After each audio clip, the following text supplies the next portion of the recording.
Hey, good morning to everybody. Happy Sunday. It's Daryl here. It's bright and freaking early, man. It's 3 a.m. here in Connecticut on the East Coast. Okay, I got to be careful what I talk about this morning. Yesterday afternoon, I came across that statement by Greg Gutfeld, my last video. I'm even a little worried this morning. I won't know until I go to download this video.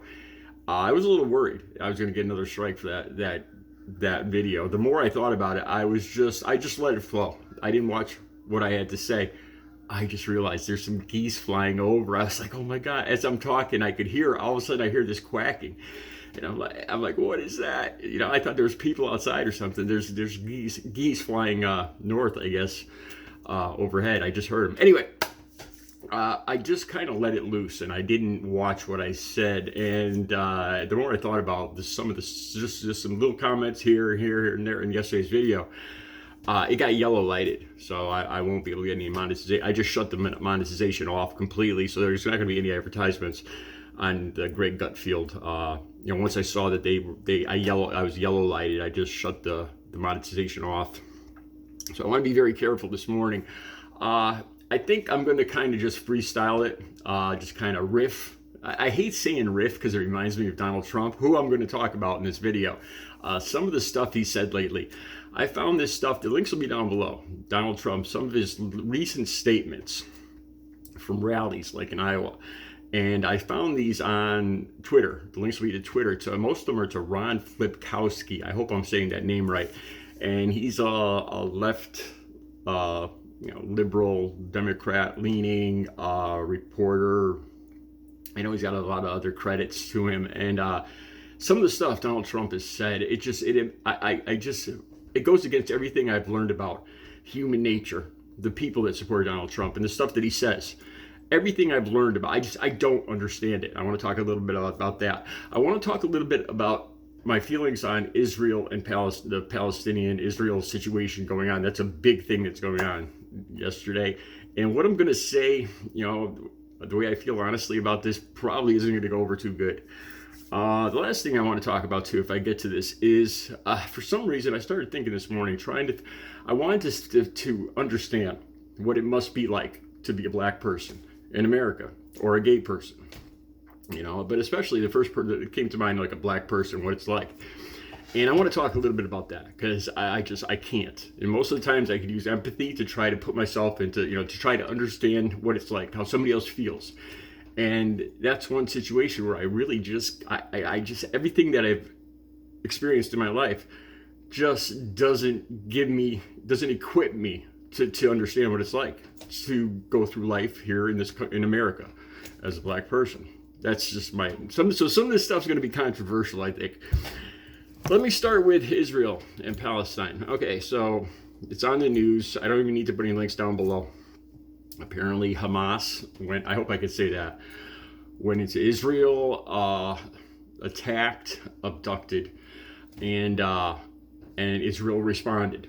You see this huge building come down on the Gaza Strip. And as soon as I saw that building come down, it reminded me of New York City in 9/11. Like just a huge building. I guess it was an airstrikes on that building.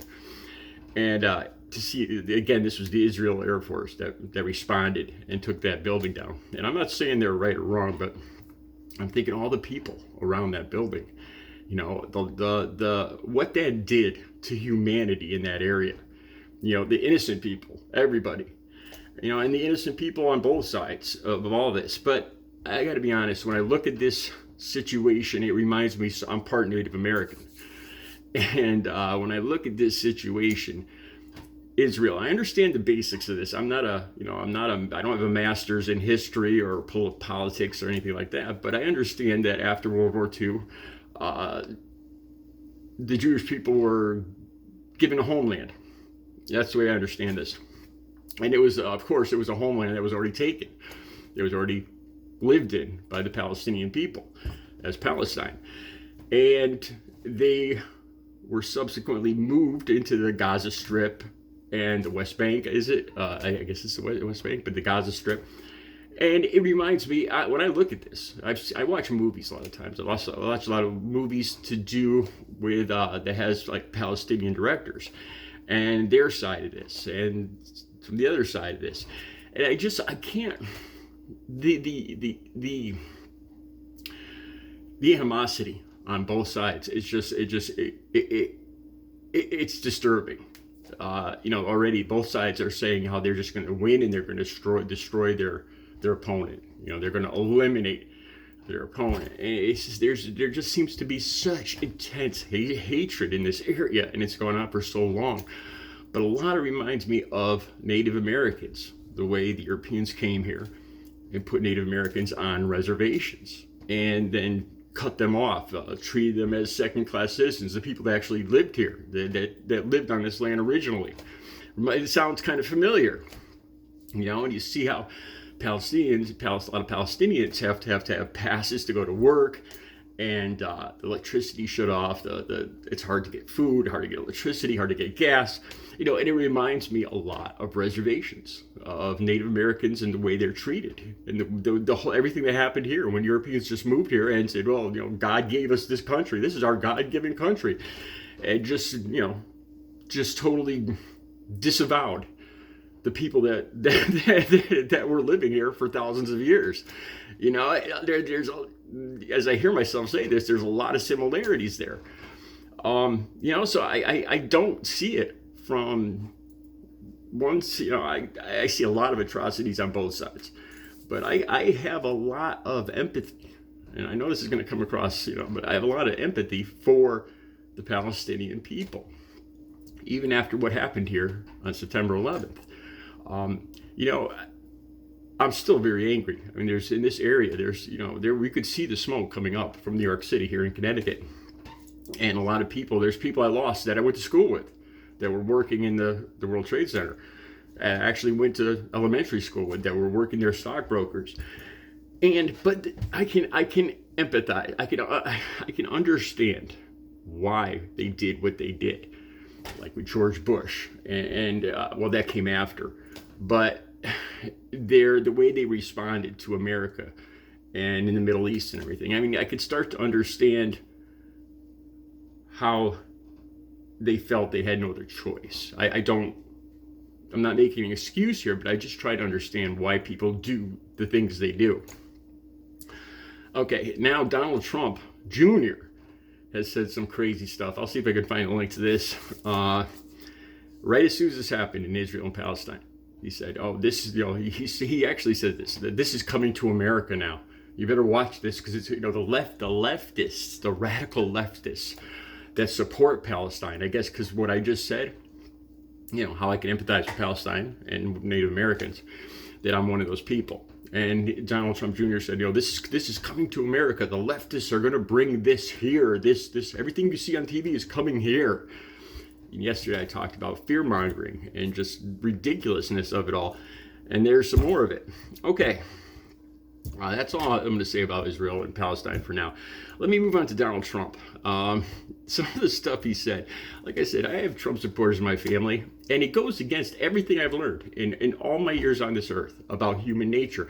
A lot of times I'll sit here and I'll talk about the things I've accomplished. And it's not that I'm bragging or being arrogant, but I want people to understand that they can do this too. That I'm still, every day, I'm just as shocked as other people are that I've changed my life so much about losing all that weight and 17 years clean and sober. I'm not trying to brag. It's not arrogance. But from what I've learned about arrogance, people can't stand arrogant people in general. Usually you see a braggart or somebody arrogant, and immediately people, it's human nature. People usually don't like a braggart. They usually they're turned off by a braggart or somebody arrogant, until Donald Trump came along. And these people, I do not understand. I really don't. And I listen to the way Donald Trump talks, and I don't know how else to say this for the life of me. I don't understand how they could watch that man talk and the ridiculous things he says and the stuff that's obviously not even true and just ridiculous, and just love him so much and support him with everything they have. I don't get it. And the fact that people in my family, there's somebody in my family didn't get along with another part of the family, okay? And now they have Trump in common. Now they both support Donald Trump. There's so much of this I don't understand. So Donald Trump said there's a few things. The links will be for this, but you'll actually see him saying this in links down below. He made a big goof. He was trying to talk about Anthony Hopkins. He was riffing, kind of like, I guess, in another form of what I'm doing right now, except by a 70-something-year-old man with no mental faculties. He started talking about Silence of the Lambs. Why, I don't know. And he was trying to talk about Anthony Hopkins. For some reason, he thought at some period, Anthony Hopkins has never been a Trump supporter. He's despised Trump. But for some reason, Donald Trump thinks that at one point in time, Anthony Hopkins said he loved Donald Trump. That's one thing about Trump. He says every video, the people love they love him, and they all call him sir. You listen to when he talks. He said, when he says what other people said, they all talk to him. They all say sir. Yes, sir. And you get the feeling for the kind of guy this guy is. So instead of calling him Anthony Hopkins, he called him Hannibal Lecter. Seriously. He said, "Oh, I love Hannibal Lecter. He's a great guy. He said he loved me and I love him." He never said the word Anthony Hopkins. He called Anthony Hopkins Hannibal Lecter the whole time. And said how he loves Hannibal Lecter. And even though Hannibal Lecter might not be a great actor, he loves him because Hannibal Lecter loves Donald Trump. I don't get it. Then he talks about Vladimir Putin, and I've talked about this. Most people, you can spot a liar. You get a gut feeling when somebody's lying, and I get it with this what Donald Trump said next about. He says he talked to Vladimir Putin, and he says, if you go into, this is what Trump's saying. He said this to Vladimir Putin. If you go into the Ukraine, we're gonna have problems. And then Donald Trump says, I can't tell you what I said to Vladimir Putin. When he says that, I get the gut feeling, he's being dishonest. He never say, there's nothing, he didn't threaten, he's saying that he threatened, Vladimir Putin. I don't believe it. I don't. Just in his nature, his braggart nature, the way he really truly is insecure and he wants people to like him or love him, he needs to be loved, he needs to have high ratings. I don't see him doing that because he sees Vladimir Putin as a very strong man. And he wants Vladimir Putin to like him, and he would never stand up to Vladimir Putin. I do not believe it for 1 second. You just watch what he did with North Korea, saluting the North Korean general. That proves my point right there. Now, he talked about Jimmy Carter. He says, Jimmy Carter said, I love Donald Trump. He's saying that the past, one of the great Democrat presidents said that he loves Donald Trump. And, why he's saying this. And then I saved the best one for last. Okay, so in the clip below, Trump is talking about Joe Biden. And he's saying Joe Biden must have some bad, PR people. Because he still thinks of himself as a celebrity, not a president. As a powerful celebrity. And he says Joe Biden must have had some bad PR people to allow Joe Biden to go onto the beach and because he's a regular guy. He's a lot like me. He likes to go to the beach. He likes to bike. And he look at Joe Biden's body. I would love to have the body of Joe Biden when I'm approaching 80 years old, like 20 something years from now. He said, oh my God, that's not even that far along. 20 years. In 20 years, I'm going to be almost 80 years old. I would love to have Joe Biden's physique, okay, and not Donald Trump's. Donald Trump's body is what I had back when I was using. Seriously, when I almost hit 300 pounds, I looked like Donald Trump. The man boobs, the big gut, the big butt. That's what I used to look like when I was using. I would love to have the body. So he actually says this. He says Donald Trump just said at a rally that he has a better body than Joe Biden. Wow. All right. And then there's I'm going to use some of these pictures for the thumbnail. Again, I'm just amazed at these so-called, these tough, they refer to them guys themselves as alpha males. The alpha males that love Donald Trump and cigars and guns and treating women, the way they, and all that. But they put these buff pictures of Donald Trump on their trucks. And I've got two pictures. One of him being Trump is Scarface. Okay. And then, say hello to my little friend. And then there's another one where Trump is all buff, just chiseled muscles, chest, like the body of a 19-year-old guy. six-pack and everything. He's got a gold chain that says Trump, and you know, like all hip and everything. And it's Donald Trump's face. And this is on the side of one of these big 4x4 trucks that say Trump 45, 47. Like, you know, he was president 45, he's going to be president 47. You know, and I just, you know, would I ever put a picture? You know, you guys know I'm not, you know, I've talked about some of the stuff I've done when I was, you know, some of the stuff that could almost be looked at bisexual, the stuff I did back when I was using. I'm not, you know, I have no problem with I have no issues with being homophobic, but I don't get how these guys could go around with these pictures. You know, like I said, it's a body of a 19-year-old guy on the side of this truck. You know, I can't picture having that on the side of my car, like the picture of Joe Biden with a buff body, or Barack Obama, or Jimmy Carter. You know, I don't, for the life of me, man, I just, and it scares me. It scares me because I don't know, it's like a cult. I can't even imagine how these people think like this, how they, you know, I hear him talk, and I don't get it. All right, there's more I want to talk about. Oh my God, I see I'm coming up on 16 minutes. I want to talk about the differences in the next video of my little town I came from, of 7,000 people, and almost 99% Caucasian. And I moved here, and it's about 70,000 people. And the area I live in is very multicultural. And I have experienced much more friendliness and welcoming and good nature here where I am now than I did in a small town. And I'm amazed by that. Because, you know, I was kind of scared to move here, especially being a recovering addict and everything.